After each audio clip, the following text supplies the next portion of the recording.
Hello दोस्तों, क्या हाल है। तारीख आज 23 दिसंबर 2025, दिन मंगलवार, हिंदी तिथि तृतीया। और आइए बात करते हैं आज के मुख्य समाचार में देश भर की तमाम बड़ी खबरों पर नजर डालते हैं। देखिए दोस्तों, एक तो आज के दिन को हमारे देश में नेशनल फार्मर्स डे के रूप में मनाया जाता है, यानी राष्ट्रीय किसान दिवस। भारत के पूर्व प्रधानमंत्री चौधरी चरण सिंह जी की जयंती के मौके पर ये दिन मनाते हैं। चलिए आगे बढ़ते हैं खबरों में। देखिए पहली खबर, चुनाव आयोग आज 23 दिसंबर को केरल, मध्य प्रदेश, छत्तीसगढ़ और अंडमान निकोबार की ड्राफ्ट मतदाता सूची जारी करेगा। इन राज्यों में जो SIR अभियान के बाद फाइनल मतदाता लिस्ट अपडेट हुई है, वो चुनाव आयोग की तरफ से जारी की जाएगी। कई राज्यों में तो आज ही SIR की पहली लिस्ट अपलोड होगी, तो वोटर्स अपना नाम चुनाव आयोग की वेबसाइट पर खोज सकते हैं। और वहीं छत्तीसगढ़ रायपुर में आज सांसद खेल महोत्सव का अंतिम चरण होने जा रहा, 23 से 25 दिसंबर तक आयोजित होगा ये। चलिए अगली खबर देखिए। भारत और न्यूजीलैंड के बीच भी मुक्त व्यापार समझौता हो चुका है और इसके तहत अगले 15 सालों में 18 अरब रुपए का निवेश का भरोसा दिया दोनों देशों ने। दोनों देशों के बीच आखिरकार free trade agreement, trade deal की घोषणा हो चुकी है और इसके तहत दोस्तों अब न्यूजीलैंड से आने वाले 95% सामानों पर भारत भी टैरिफ घटाएगा। इस मौके पर न्यूजीलैंड के प्रधानमंत्री बोले कि ये समझौता भारत और न्यूजीलैंड की मजबूत दोस्ती पर बेस्ड है। वहीं भारत में न्यूजीलैंड के कीवी, फल, ऊन वगैरह सस्ते होंगे। इस समझौते के बाद दोनों देशों के बीच ये फ्री ट्रेड एग्रीमेंट साइन हुआ है। वहीं भारत अमेरिका के बीच व्यापार डील को लेकर भी सरकार का कहना है कि बातचीत काफी आगे बढ़ चुकी है। अमेरिका के साथ ट्रेड डील पर भी सरकार ने ये अहम जानकारी दी और इन व्यापार समझौतों को लेकर देश के वाणिज्य मंत्री पीयूष गोयल बोले कि भारत कभी अपना डेयरी सेक्टर नहीं खोलेगा ताकि किसानों को नुकसान ना हो। अमेरिका के साथ ट्रेड डील एडवांस स्टेज में चल रही है, लेकिन अभी भी डेयरी और एग्री सेक्टर में भारत की शक्ति बरकरार है। ये कहना है भारत के कॉमर्स मिनिस्ट्री का। चलिए अगला अपडेट देखिए दोस्तों। एक रिपोर्ट सामने आ रही है कि भारत में रियल एस्टेट पर निवेशकों का भरोसा अभी भी बरकरार है। संस्थागत निवेश $10.5 अरब पर पहुंचा। और बड़ी खबर देखिए, भारत और बांग्लादेश के साथ तनाव बढ़ रहा है और इस बीच अब वीजा ऑपरेशन को लेकर भी भारत सरकार ने एक बड़ा फैसला लिया है। जी हाँ, बांग्लादेश में बढ़ते तनाव के बीच भारतीय वीजा सेवाएं अस्थायी रूप से बंद कर दी गई है। बांग्लादेश हाई कमीशन ने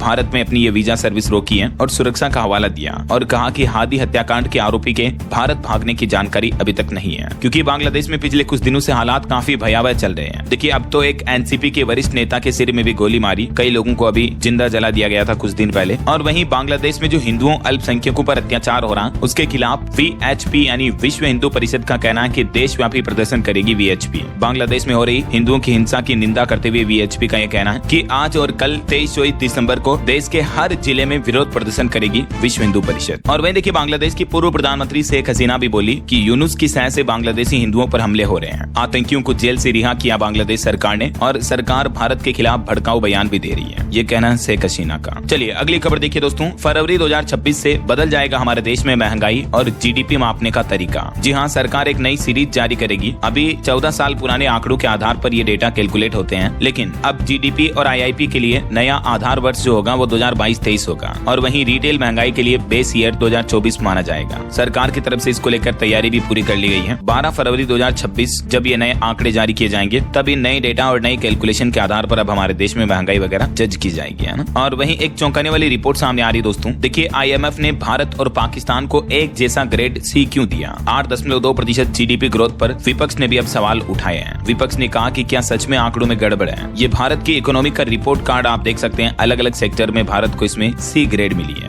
C का मतलब बहुत कमजोर है भारत अभी भी इन हिस्सों में, जबकि ये हमारे पड़ोसी देश पाकिस्तान की इकोनॉमी का ग्रेड कार्ड है, जो कि IMF यानी इंटरनेशनल मॉनेटरी फंड की तरफ से जारी किया गया। और वहीं एक रिपोर्ट सामने आ रही कि हमारे देश में 8 प्रमुख उद्योगों के पिछले महीने नवंबर के उत्पादन में लगभग 2% तक की बढ़ोतरी हुई है, जिसमें शामिल है सीमेंट उद्योग, इस्पात, उर्वरक क्षेत्र ने मजबूत प्रदर्शन किया है। चलिए बड़ी खबर देखिए। उत्तर प्रदेश के इस जिले में आज गरजेगा बुलडोजर और 3 जनवरी 2026 तक अभियान चलाया जाएगा। जी हाँ, यूपी के बलरामपुर में नगर पालिका की तरफ से अवैध अतिक्रमण को हटाने के लिए ये विशेष अभियान चलाया जा रहा। अवैध निर्माण को तोड़ा जाएगा बुलडोजर के जरिए ना। और बड़ी खबर देखिए, अरावली पर्वतमाला को बचाने के लिए राजस्थान के कई जिलों में फिर से आंदोलन देखने को मिल रहा है। जोधपुर में लाठीचार्ज हुआ, कई शहरों में राजस्थान में पुलिस और प्रदर्शनकारी भीड़े। सीकर जिले में हर्ष पर्वत पर चढ़े लोग। अरावली पर्वत श्रृंखला में खनन को मंजूरी मिलने से नाराज लोगों ने राजस्थान राज्य में कई जगहों पर ये विरोध प्रदर्शन किया। ये कुछ तस्वीरें भी आप देख सकते हैं। अभी राजस्थान समेत देश भर के कई राज्यों में अरावली बचाओ अभियान चलाया जा रहा और इस अभियान से जुड़ी ये बड़ी बातें भी आप देख सकते हैं। तो इस विरोध प्रदर्शन के बीच राजस्थान के मुख्यमंत्री भजन लाल शर्मा बोले कि अरावली पर्वतमाला के संरक्षण के लिए हम भी संकल्पित हैं। पर्वतमाला में किसी भी तरह की छेड़खानी नहीं होने दी जाएगी। और अरावली मुद्दे को लेकर NSUI का कहना है कि राजस्थान से लेकर दिल्ली तक पूरे देश में साइकिल यात्रा निकाली जाएगी। अरावली पहाड़ियों की परिभाषा बदलने पर आक्रोशित कांग्रेस के छात्र संगठन NSUI ने ये चेतावनी दी है। 9 जनवरी 2026 से ये साइकिल यात्रा निकालने की घोषणा की है। वही देखिए, अरावली बचाओ अभियान अभियान के तहत राजस्थान आमेठ में भी नगर वासियों ने धरना प्रदर्शन कर एसडीएम को राष्ट्रपति द्रौपदी मुर्मू के नाम ज्ञापन सौंपा है। चलिए अगली खबर देखिए। यूपी की योगी सरकार ने एक और बड़ा फैसला लिया। पीएम सूर्यघर योजना के लिए 500 करोड़ रुपए की राज्य सब्सिडी भी मंजूर की है। बीते दिन सीएम योगी ने उत्तर प्रदेश का अनुपूरक बजट पेश किया और इसी दरमियान ये सब्सिडी की मंजूरी मिली।